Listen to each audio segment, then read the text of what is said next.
Today on the Lazy RPG Talk Show, I'm going to talk about the Lazy GM's reference document that I've been working on for the past couple of weeks. I'm going to show it off, show what's in there, talk about why I did it, all sorts of things like that. Darrington Press just announced 2 new RPGs. We're going to think about what does that mean for the industry or anything like that. Spoiler, we don't know. There was a recent look that Chris Perkins did on the Dungeon Masters Guide on YouTube. We're going to look at that. C7D20 is waffling a little bit on their use of an open license. We're going to think about, is that a problem? What does that mean? Or should we be angry or not? I don't know. Bob World Builder, Nerd Immersion, and Alphastream all have new reports on the D&D Summit, and we're going to look at the April 2023 Patreon Q&A, questions from patrons, all today on the Lazy RPG Talk Show. I'm Mike Shea, your pal from Sly Flourish, here to talk about all things in tabletop RPGs. This show, like all of the work of Sly Flourish, is brought to you by the patrons of Sly Flourish. Patrons get access to the dedicated Discord server, the monthly Q&A, the Sly Flourish random generator, a whole bunch of exclusive adventures, a whole bunch of previews of upcoming stuff, including the Lazy GM's reference document, which I'm going to show off right now. To the patrons of Sly Flourish, thank you so much for your support. If you want to become a patron of Sly Flourish, you can do so by following the link down below and becoming a patron of Sly Flourish. I have been working on something. So during the Forge of Foes Kickstarter, we announced that we would be releasing some of the Forge of Foes material under a Creative Commons license. Scott and Teos and I all talked about it. We're eager to do it. We're excited to do it. It's going to take a little bit of time before that starts to happen. But it made me think about, like, I've got a lot of other stuff squirreled away that might make sense to be released under a Creative Commons license. So a couple of weeks ago, I did one thing, which is I took some of my older books, Lazy DM Tips, Running Epic Tier D&D Games, and the original Lazy Dungeon Master, and put those out under a Creative Commons Attribution non-commercial share-alike license, which is a pretty restrictive license. And I did the restrictive license because I want people to be able to copy them and send them and use them and transform them into whatever they want to do, but not sell them outright. However, there's other material from more recent books like the Lazy DM's Companion, the Lazy DM's Workbook, and Return of the Lazy Dungeon Master that I do want to release under a much less restrictive Creative Commons license, the Creative Commons Attribution license, which means you can use it however you want, derivative works, commercial work, you can do whatever you want as long as you attribute that work back to me. You don't even have to share it alike, all that kind of thing. And I had reasons that I want to do that. But let's take a look at it. So for a couple of weeks, I have been working on this document. I've been doing little bits of it here and there not little bits. In some cases, I spent a lot of time doing it. And what I wanted to do is there are certain parts of those 3 books I mentioned, Return of the Lazy Dungeon Master, the Lazy DM's Workbook, and the Lazy DM's Companion, that I think could really serve the larger RPG community, could really serve both GMs who want to use this material in their own work, but also other publishers or other creators who want to use this stuff in lots of different ways, either building their own random generators and using them on their Patreons like I do for my own stuff, or for creating other online tools, or for writing their own RPGs or writing their own supplements or anything like that. And there were ideas in here that I really felt like were useful beyond just my own work in the idea of Return of the Lazy Dungeon Master. So I took a lot of this stuff and I put it into this document that I'm calling the Lazy GM's Resource Document. You might notice it says Lazy GM instead of DM, and you're like, what is that? Why are you switching from DM to GM? And the reason there is I don't want to give the brand of the Lazy DM up in the same document. So I'm giving it kind of a boring name because what I don't want to do is say, you can go brand your stuff. So it does not say Return of the Lazy Dungeon Master anywhere in here because I don't want somebody to grab the title of Return of the Lazy Dungeon Master and do a bunch of stuff with it. So instead, it's about the material that's in here more than the branding. So the branding is kind of washed out of this document. That's why that's the case.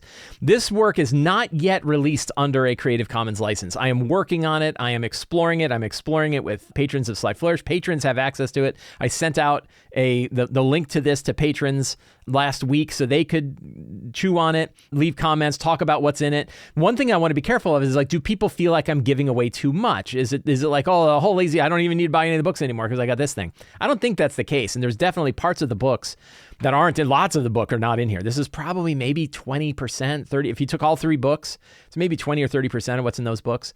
And the stuff that's in here is sort of the crunchier bits of it, rather than the more descriptive tutorial bits of it, which is where I think a lot of the value comes in owning my actual books.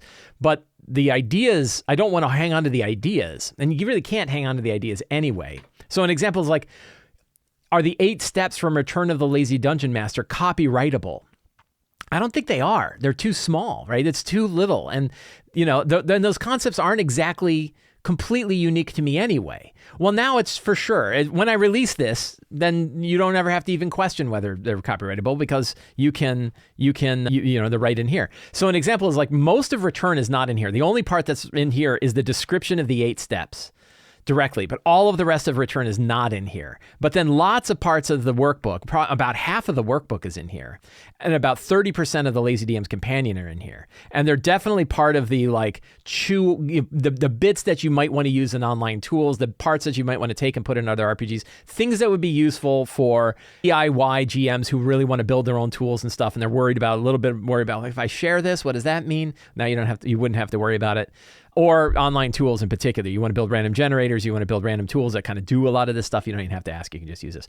However, it is not yet licensed under a Creative Commons license. The intent is that I will release it. There are a couple of people, trusted advisors of mine, who are going through it to really help me make sure that I'm not giving away something I don't intend to give away. We saw a little bit of that when the Creative Commons 5.1 SRD came out.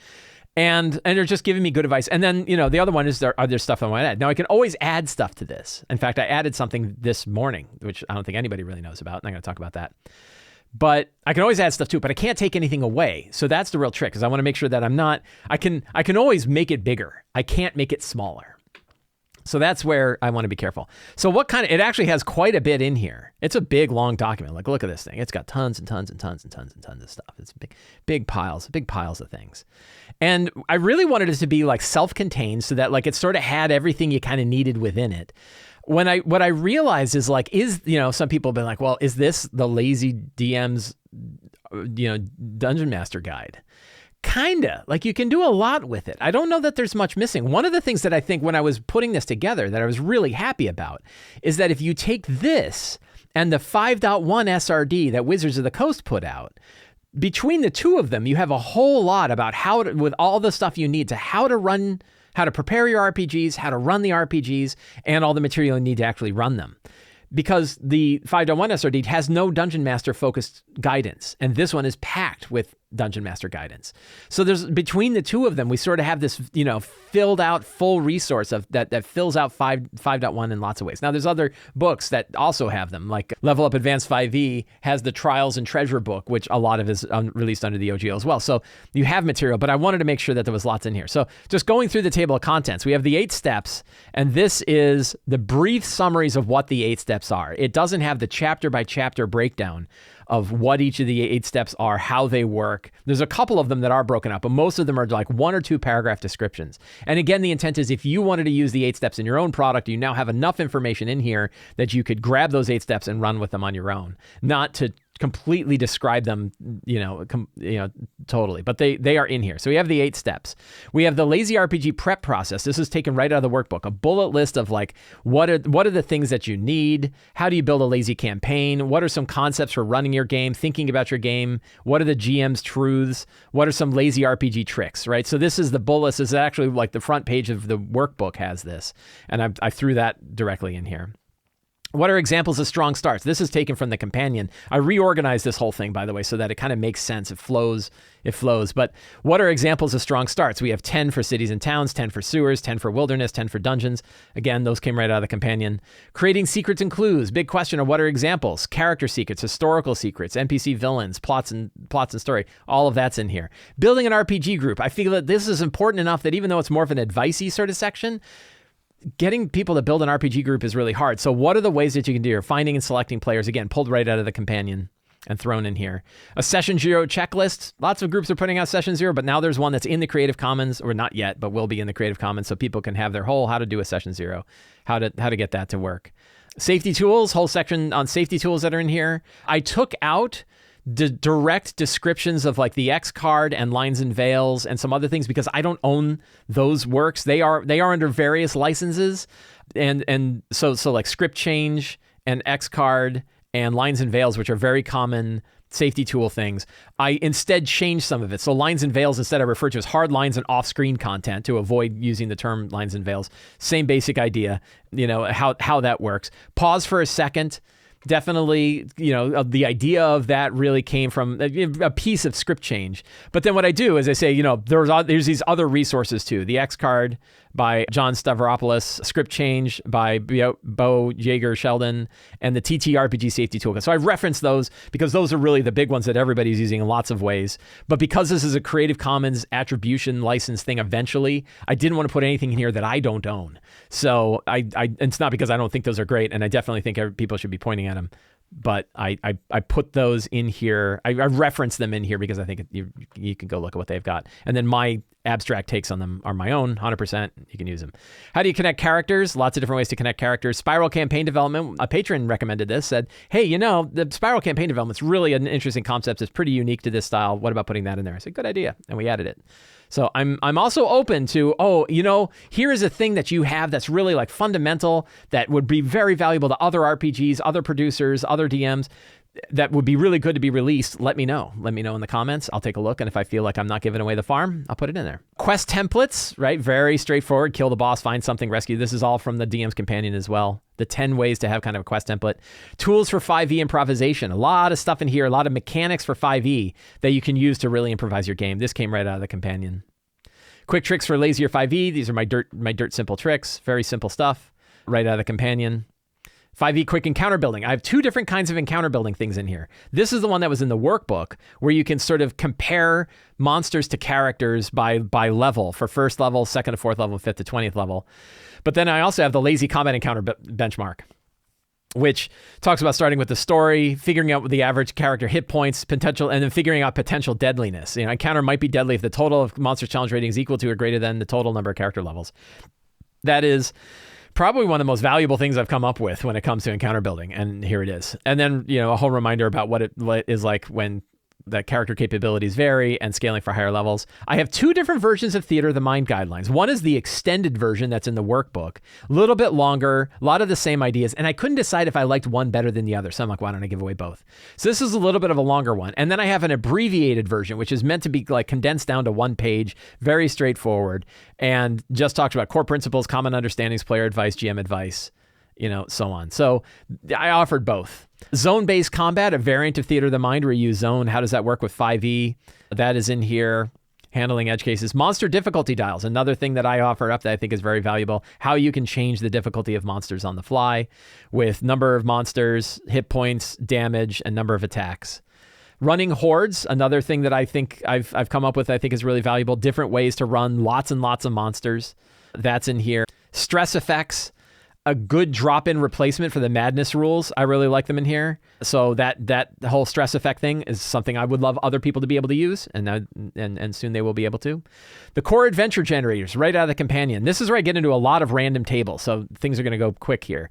The core adventure generators are how to build adventures, quests, NPCs, locations, monuments, and items, conditions, descriptions, and origins, different chambers, dungeon discoveries, dungeon monsters, traps and hazards, treasure. This is the abbreviated list. I actually have longer lists that are further out. What spells you can apply.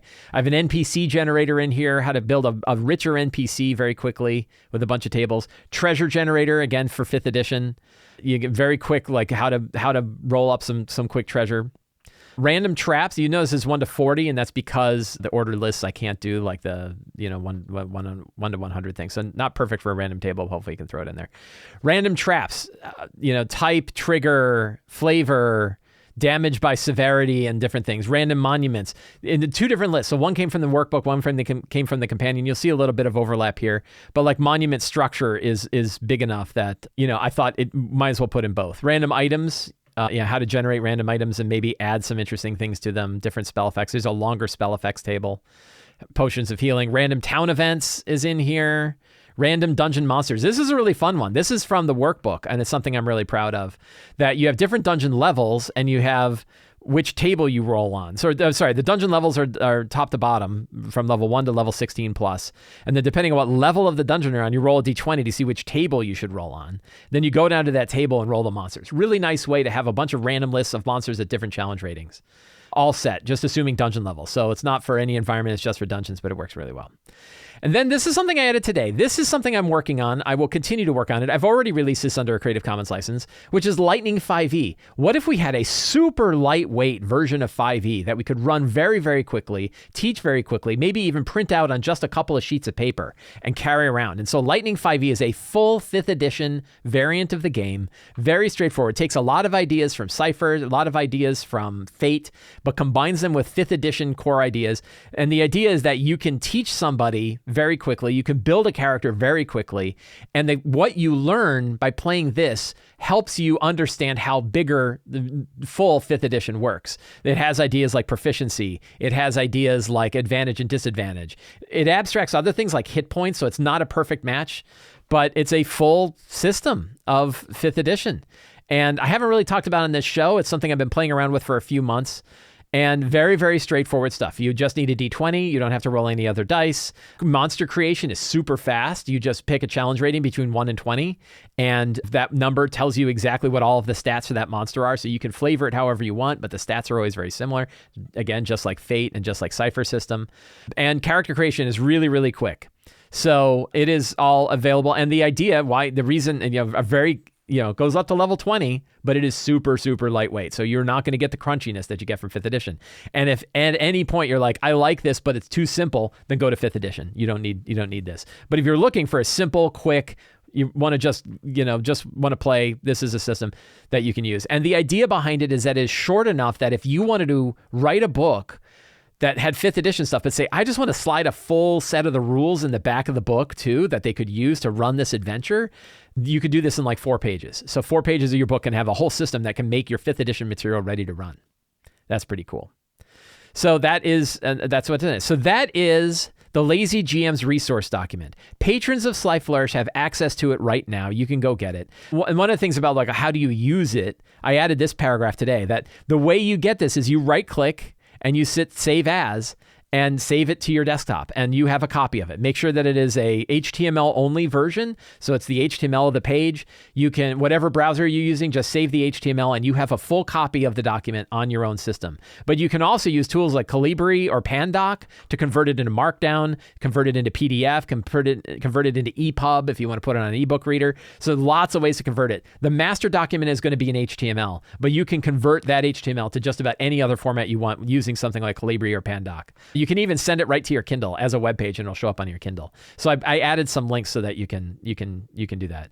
But yeah, this is the whole thing. So patrons have access to it right now. I'm very interested in getting your feedback on it. I don't know exactly when I'm going to release the whole thing under a Creative Commons license, but I'm hoping to do it soon. Again, I have a couple friends of mine, trusted advisors of mine who are looking over it to say, yeah, this is good, or ooh, you want to be careful about doing X, Y, or Z. I think I'm also going to talk to Scott Gray. Scott has offered to give it a good, thorough run through. He's already edited a lot of the text that's in this because this all came from the books, but there's some copy and paste errors and things like that. Some other people caught errors. If you find some errors in it, please let me know the errors and we'll fix them up. So that's the Lazy GM resource document. I'm really excited about it. I feel good about giving this stuff away. It feels like I'm, helping the RPG community in a way that isn't just me, right? It's not about me. It's about making this game great. And this is a way I can take some of the things that I've worked on, some of the things that I've spent a lot of time on, things that I've been working on for a decade, and I can take it and give it away. And that makes me really, really excited. So that is the Lazy GM resource document. In some news that has happened this week, Darrington Press, which is the press that is behind the company that does Critical Role, this is sort of their imprint brand that does Critical Role stuff, they announced a bunch of games, including a tabletop game called Queen by Midnight, like a board game, and 2 different role-playing games. Illuminated Worlds, which is built for short story arcs that they can apply to a bunch of different settings, and Daggerheart, which is a longer, rich character-based RPG. We don't know hardly anything about them. I think that some of the names of the people who have been working on these have gotten out there. I didn't catch them in time for the show, but they seem like they are people that have been definitely involved in designing RPG material for a while. So that looks really interesting. It looks like they've been working on this for a little while. So that's cool. And so it looks like we're going to get 2 new RPGs made by a major company with a lot of financing, a lot of funding, very creative group behind it. So I'm excited to see that. I'm excited to see both of them. It'll be very cool to see both of them coming out. I guess they're going to start showing them off at Gen Con this year. So we'll get to be able to see that. There is, of course, a lot of like, oh, what is this going to do for D&D? I would bet not much. I don't think you're going to see a major shift or change. The idea that Critical Role brought a lot of attention to D&D can't be discounted. Like, you can't say that didn't really that didn't really happen. But at this point, how much of what is being brought to D&D is being brought by Critical Role is a good question. The reality is we don't know. We have no idea what kind of impact this is going to have. Like, are they going to switch over? Is Critical Role going to move over to Daggerheart? It kind of makes sense that they did, right? It kind of makes sense that if they're going to make their own RPG, why wouldn't they use that RPG in their own game? It also makes a lot of sense because people who just enjoy the show would want to buy their RPG book just to kind of follow along with what's going on. That would be really kind of neat. I mean, I'm certainly going to pick up both of these. Like, absolutely. Is it going to drag a lot of people away from 5e?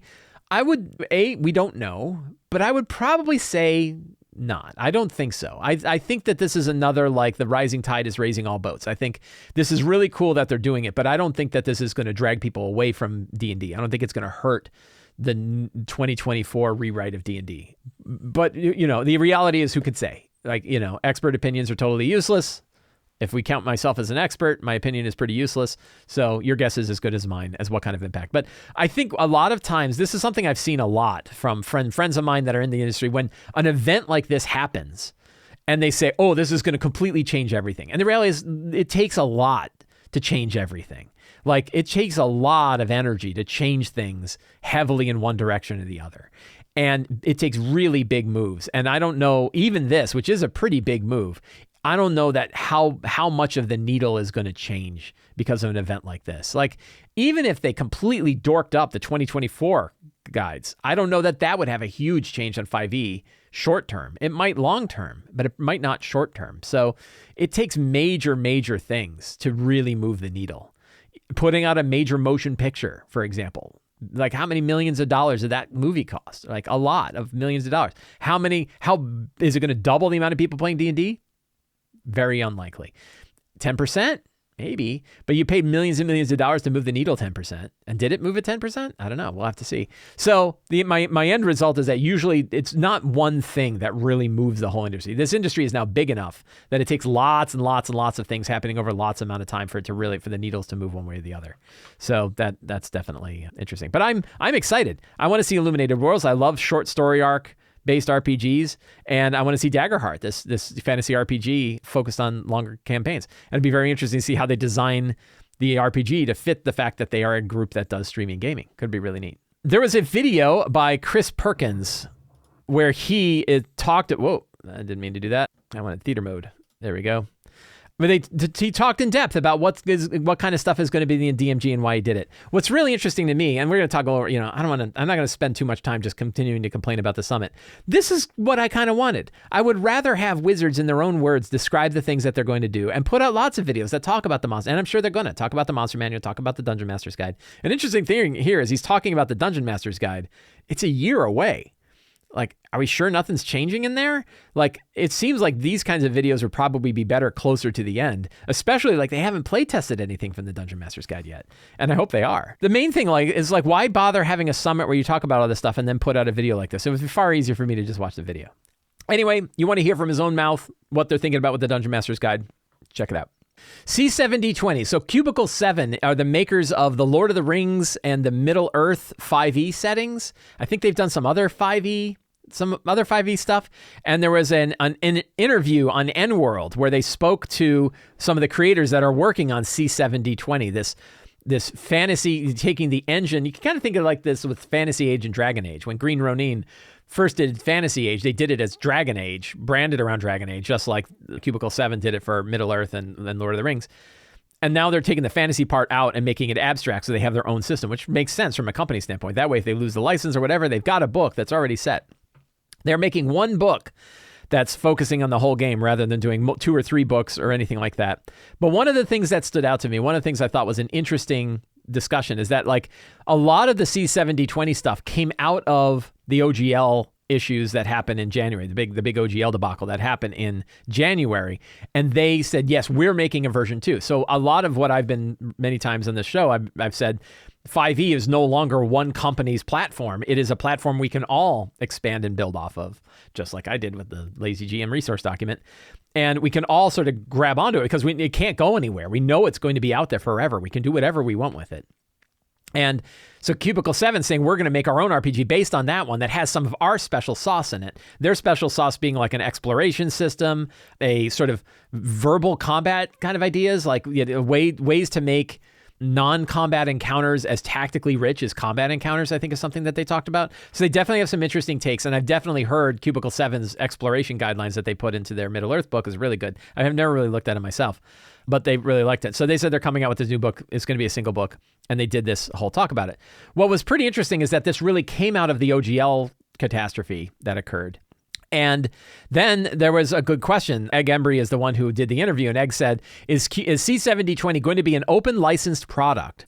Emmett Byrne is part of the creative director for it. And Emmett said, honestly, we're not sure right now. The landscape is still in a bit of flux. We believe in creative social gaming, and squabbling over legal issues takes us away from what we love to do, making and playing games. All I can say is we're talking to other companies about what we'll do next as a wider gaming community. Boy, that's a markety. There's a markety statement. There's a statement that says nothing, nothing at all.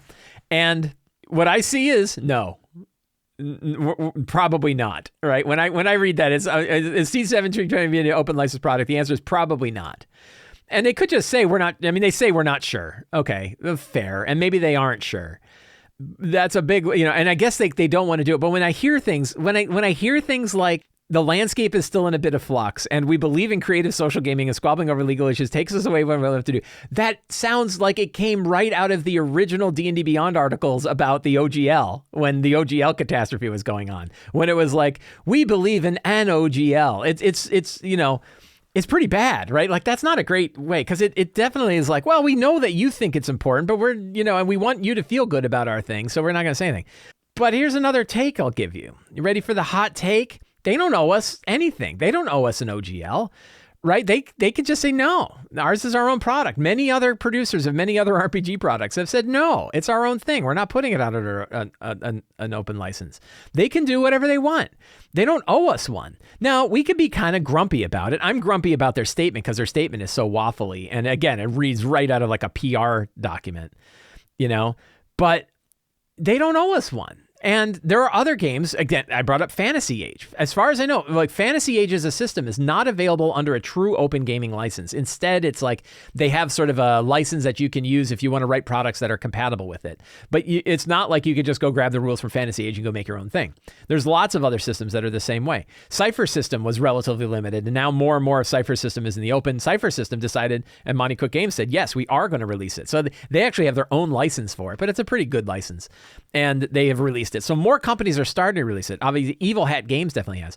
It's really interesting to me that the companies that seem to have more to lose than others are the ones that are more likely to release their stuff than the ones that aren't. So the bigger the company, the less they're likely they are to kind of give stuff away. The smaller the company, the more willing they are to give things away. Like I was talking with my friends on Friday. Teo Sabadia brought this up. Teo Sabadia and Sean Merwin were talking about Powered by the Apocalypse on Mastering Dungeons. There was a talk on the show about how Vincent Baker basically gave the rules of Apocalypse World away. He said, if you want to make stuff like this, just go do it. I thought I had saw something that they were going to make a more formal license for Apocalypse World to be sure that people understood that they could do it. And you can take things like Dungeon World, which is released under a Creative Commons license, and use that even more so. But it's interesting. And then famously, Apocalypse World, Powered by the Apocalypse, is used for the Avatar Last Airbender game, which is like a $4 million Kickstarter, some huge, giant 7-figure Kickstarter. And there's some talk about, like, I think Teos mentioned on the show, he said, like, I hope that Vincent Baker doesn't think that this is a mistake that he made. And I don't think he is, because one thing is, like, how much would he have made? It's not like they're going to give him 10% for the game engine, right? They probably would have come up with their own if it wasn't licensed. So it's interesting on like what it means to have an open license. But the reality is nobody is under any obligation to release their stuff under an open license. Of course, if you do release it under an open license and then you try to take it back, well, now you're being a schmuck. But that's neither here nor there. I would also say if you say you are going to release under open license and then you go back and say, no, we're not going to, you'd also be a schmuck. So that's why, like, when Wizards said we are going to release the 2024 stuff under the same SRD and under a Creative Commons license, I want to hold them to it because they said they're going to do it. Do they owe it to us? Now they kind of do. They didn't, but they kind of do now. And if you look at some of my rants that I gave before the OGL thing, I said, Wizards doesn't owe us an OGL for the 2024 stuff. It'd be great if they did. I hope they do, but they don't owe it to us. Do they owe it to us now? No, but they'd be breaking a promise. And they've broken enough promises recently that, why not go ahead and do it? So this was interesting to me. I think it is unfortunate if C7D20 has some cool parts that they are kind of building off of 5e that could help other RPGs. It's unfortunate that they are not making that available to other publishers. They're not under an obligation to. But you think about it, it's like they are taking the 5th edition SRD and using that. So they are taking a lot of work that other people had done that has been tested over a long period of time that they didn't have to build off of, that they're able to use in order to make their stuff compatible. But then they're saying, but we're not going to make our stuff useful to anybody else downstream. This is what when Ryan Dancy was talking about the value of the OGL in the sense that it kind of made you release stuff, or it pressured you to release stuff rather than to hold it without making it impossible to hold anything back. This is kind of what he was saying. But you could, of course, hold everything back anyway. I know Monty Cook Games, I think, did hold, like, almost everything is considered product identity when Monty Cook Games uses the 5e SRD. So they sort of say, like, we're taking everything, but then we're locking it here. And it's kind of like, it's up to you and it's up to your business and it's up to the kind of stuff that you're creating and to say, like, is this really beneficial? I've been thinking about it a lot because I've been thinking about the Lazy GM's resource document. I'm like, what's the stuff? Am I destroying my own opportunities for my own business by putting this out there? And am I putting out stuff that is really useful to other creators and other publishers so that they could use this in their own work? What's the balance of that? It's certainly a good question. But I think there's a point where you say, if I've got an idea about how to do something, and I think that idea is really useful, and probably people could do it anyway, they just have to go through a bunch of rigmarole in order to come up with their own version of it. Why don't I just release that and make it easy without necessarily giving away the farm? So that was interesting. And this topic kind of brought it up. I am not mad at C7D20. I'll probably still buy it. I think it's still cool that we have another variant because from a DM perspective, it probably doesn't matter too much if their stuff is open or not. And you can still take these ideas and treat them as house rules for other ideas in your own game totally. As a publisher, I think it would be nice if they took at least parts of the material they have, pieces of the material that they haven't released in our open license. They're not saying they won't do it, but this reads like we don't want to do it, but we don't want to say we don't want to do it because we don't want people to yell at us. Speaking of the DM Summit, if you haven't had enough about the DM Summit and you want more, there are new videos and articles out there. Bob Worldbuilder has a video where he talked about his experience. He was very nice, mentioned my video, mentioned he linked me in his video notes. That was very kind. Ted over at Nerd Immersion did his view of it, and my friend Teos now has a third article that he's written about his experiences on it. So if you wanted to see this one-day event from like a bunch of different angles, now you can. Honest to God, I'm pretty tired of it. Like, I think we've squeezed all of the orange juice out of that orange that we're going to get because we've now got multiple people that are going to do it. And really, we got what we got. So I don't know that there's a whole lot more we need. But just in case you feel like, boy, you know what I want to know more about is the D&D Summit that happened 3 weeks ago now. There's lots of material out there for you to enjoy. And I'll link to all those down in the show notes if you want. I know for myself, I think I've pretty much had my fill. Every month on the Sly Flourish Patreon, we do some patron questions. Patrons, I put up a new thread. Patrons can ask any question about tabletop RPGs in there that they want. I answer every question every Friday. Some of those questions I bring here to the show so that we can talk about them. Today's first question is from Dylan B. Dylan B says, my players just hit level 16 and are strapping in for the final grind to 20. Grind. I know you've talked before about the pretty minimal tier 4 support that WotC provides, and I pledged Forge of Foes hoping to create some credible threats for my own. But I'm wondering if you could offer any advice on running high-level monsters and encounters, managing challenges in characters that are basically superheroes, and any independent resources that might be worth my time. Yes. So for independent resources, check out the work of 2C Gaming. 2C Gaming, Ryan Service over at 2C Gaming has spent a lot of time and a lot of energy thinking about super big, high-level threats. If you want to see big, crunchy, high-level monsters that will definitely own your characters, that's definitely a good resource for it. I bring up that when you're thinking about tier 4 support, you're right on the money that you really need to think about it as like superhero stuff. So in that case, think about superhero plot lines. Like, what are the threats that superheroes face? Again, the Marvel movies are a great resource for this, some of the like old Superman movies. And a lot of time the threat isn't to them. The threat is to something that they love or something that they're willing to protect. And it's always worth thinking about that. Obviously, things like, flying and teleportation and dispel magics and everything else, you're going to have a really hard time threatening characters that have these incredible resources at their disposal. But if you want big monsters that can do it, then the 2C gaming monsters are definitely in there. We talk about it in Forge of Foes, absolutely. We talk about super high level threats and how you can do that. But a big part is like thinking about the scope and the scale of the story of your game and the kind of multiverse level threats that they face. And an example of what I did is like in my 4th edition days when I was running like 30th level adventures, Orcus was trying to become the new god of death, and he was going to do it by murdering the Raven Queen, who is the current god of death. And he knew if the characters came to him, they'd beat him. He knew he was going to lose if they faced him. So he instead set off a doomsday device in the middle of the multiverse by awakening a super primordial power that would destroy the multiverse if they did not do it, including Orcus. And he said, like, I'm placing a bet. And my bet is that the characters will go after that so that I can go and murder the Raven Queen. And that's what happened, is that they went down. They knew we have these things, but like, what's the point in stopping Orcus if the whole multiverse is destroyed? We have to go stop this other thing, Tenebris, I think, that's a super powerful primordial weapon, doomsday weapon built during the earliest days. So they had to go all the way down to the lowest level of the abyss and fight this incredibly powerful primordial and beat it back into submission and re-trap it. And then they rushed over to the citadel of the Raven Queen, and she had already died. She had been pierced through with a dagger that Orcus had been forging that could stab him. And then he was the new god of death. And then they had to defeat the god of death. And he was way more powerful then. He had all sorts of like godly powers that they had to defeat. But they still beat him. It was a lot harder, but they still beat him. That is the kind of threat, the kind of big thing. And villains, they know that they're being chased by superheroes. This is where like Lex Luthor is a good model for a villain, because he's thinking like, how do I beat Superman? I'm just a dude, right? If you think about like Batman versus Superman, what's the stuff Batman has to do to try to beat Superman, right? And how does he get that angle? He has to be smarter, right? So what are the villains doing that makes them smarter than the characters? Because they're not generally as powerful. That's really something to keep in mind. It's a really fun way to kind of think about your game in this sort of superheroic stuff. And it can be frustrating with all of the shenanigans that the characters have. Lots of other tricks I've got. Run bosses multiple times, like have a boss make a simulacrum so that you can see what the fight will be like and you can see what the players use, and then the boss will learn from this, and then therefore you will learn from this. Lots of different ways to deal with that. But yeah, Dylan, that sounds like a good time.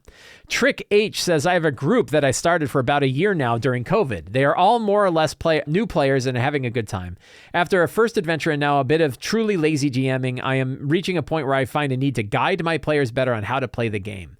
A good example is treasure looting. I haven't had much, but when it was there, I tried to always lay at least one magic weapon ammunition. The potions and scrolls are easily seen as the magic items, but the weapons were just thrown away, either traded or hidden in a backpack without even the simplest request for an arcana check, if not detect magic. How do I teach my players that they should be ready for magic being in these hordes without them telling them outright this is magical weapon X, especially now that they're looking to buy weapons since they have nothing useful against the newer challenges? Good example of the sometimes you just have to tell them.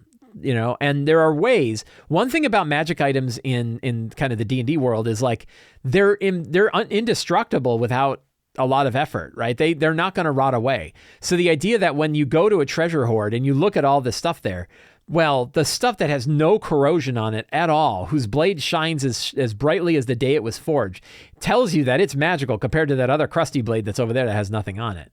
So you can definitely describe them in ways that like it's pretty clear to the players that it's magic.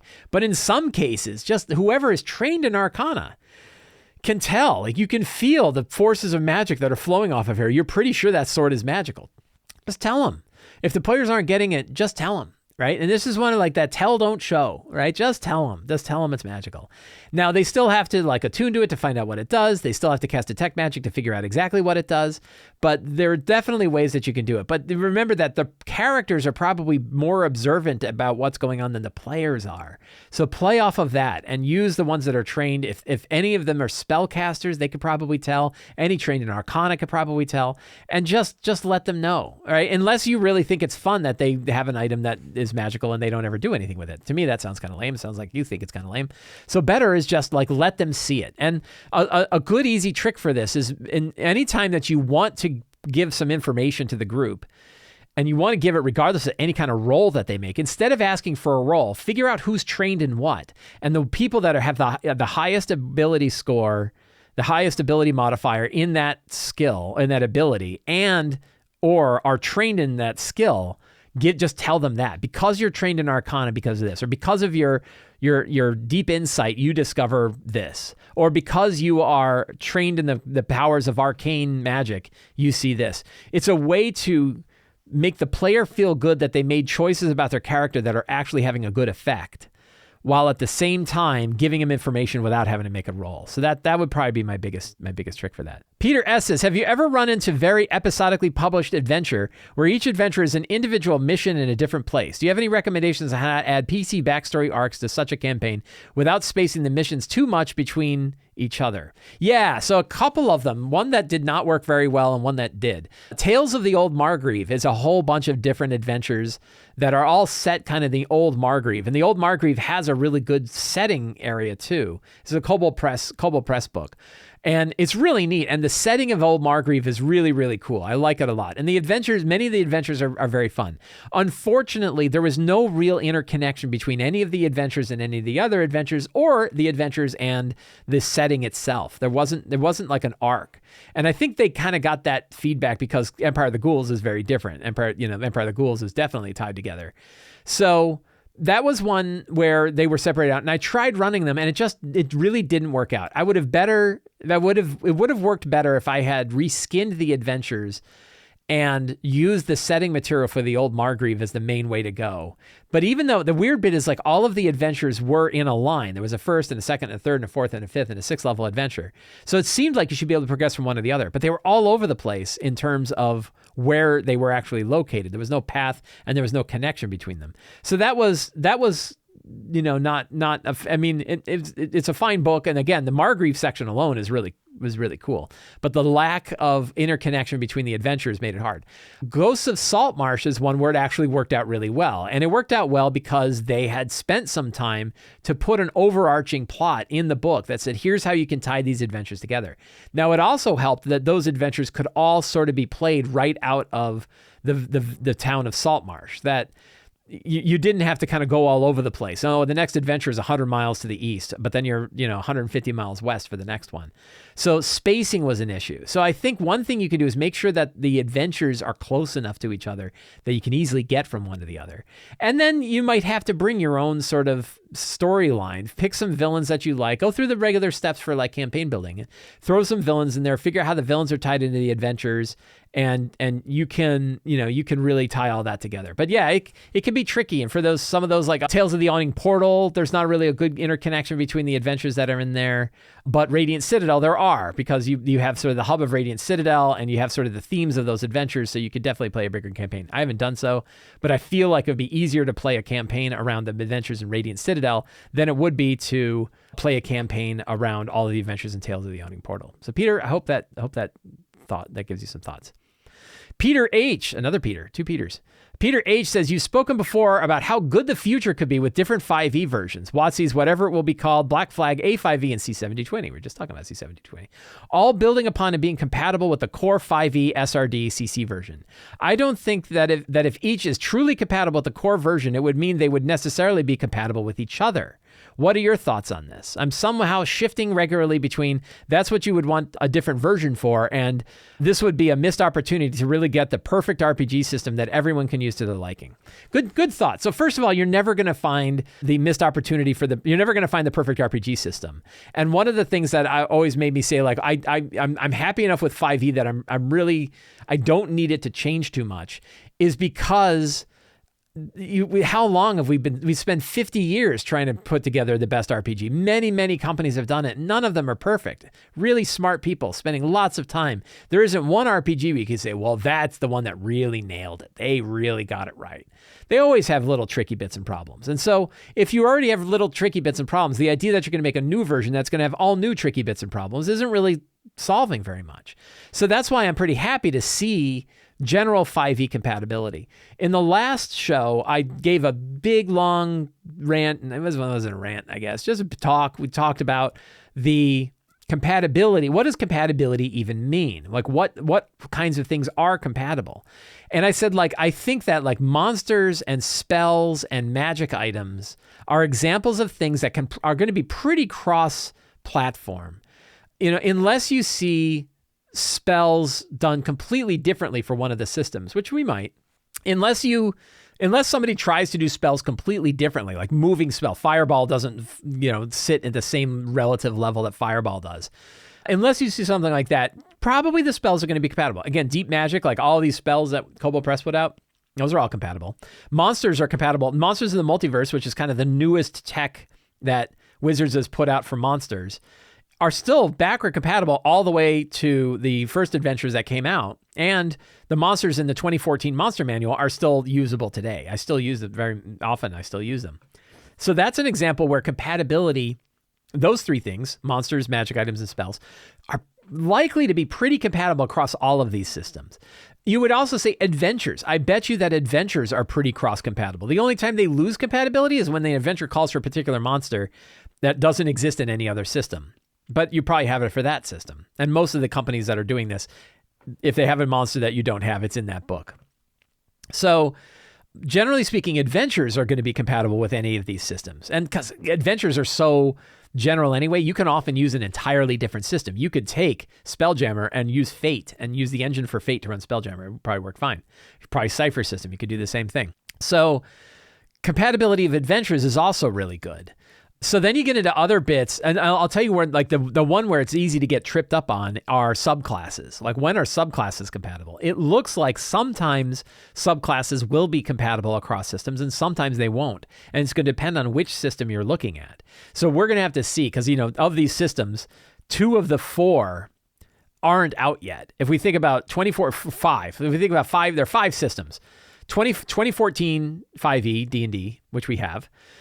Level Up Advanced 5e, which we have. And then 3 that we don't. And the 3 that we don't are C7D20. We don't have that. Black Flag, or Tales of the Valiant, Kobold Press is one. We don't have that. And 2024 D&D. We don't have that. So until those 3 come out, we aren't going to really know how compatible they are. But what Wizards of the Coast is saying that they're doing with the 2024 version of D&D sounds like it is compatible. Now, will Tales of the Valiant subclasses be compatible with 2014 D&D? Or vice versa? I don't know. That's where areas get tricky. But so compatibility is really a big topic. It's not a binary operation of it's either is or isn't compatible. If there's variants of compatibility, there's certain parts that are compatible. The luck system from Tales of the Valiant, from Black Flag, that could be dropped in probably to any of the 5e systems, just outright. The new exhaustion rules from the 2024 version of D&D looks like they could be dropped in any system. All of the monsters and monster math and creation that exist in Level Up Advanced 5e can probably go to any other system. So you're seeing like there's different kind of degrees of compatibility. And I think in the end, we're going to have a big stack. I'm going to have a big stack. I don't know if anybody's going to buy them. I'm going to have a big stack of 5th edition books, and I'm going to be able to pick and choose which parts of which I want for the kind of game that I want to tell. And that's what I'm excited about. And it doesn't matter if I'm excited or not. I might as well be excited because they're happening anyway. So I can be either grumpy about it or I can be excited about it. Because either way, it's happening. And I choose excitement. I choose to be excited for it. And I am excited for it.